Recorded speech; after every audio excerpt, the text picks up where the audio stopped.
Lord, how glorious are your works! Your thoughts are very deep.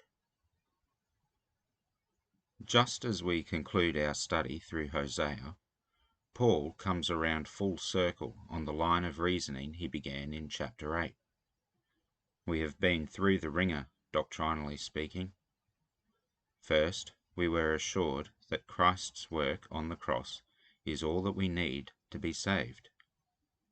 Then the ante was upped with the promise not only of salvation, but rising to glory alongside Christ, and the Spirit of God making our bodies his home.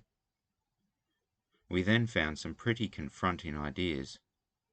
That God gets to decide for himself what God does, that God has decided that some people will receive justice and others mercy, and finally, that we don't get to complain about the situation because God is both just and autonomous, while we are not. Now we have to decide whether this God is worth worshipping. God hates idol worship. What have I to do with idols? It is I who answer and look after you.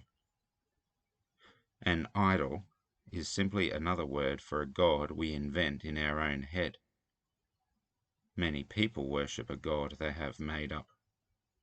Have you ever heard the phrase, "I can't worship a god who..."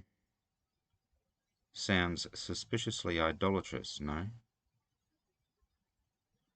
The only God worth worshipping, worth devoting our life and spirit and body and mind to, is the true God. This true God has been revealed to us. God needs to reveal himself to us because he is too big and wonderful for us to invent on our own. We do not need to strive to invent a God that is pleasing to our sensibilities. In fact, that is exactly what the Bible calls the stumbling stone. Christ is that rock. God coming in human form, demonstrating God's perfect nature, and showing to us that we cannot be good under our own effort.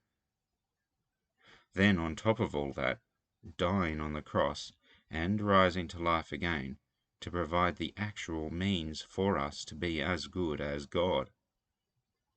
We must submit to God's righteousness, God's truth, not an invention that we can put in a box and admire when we get bored.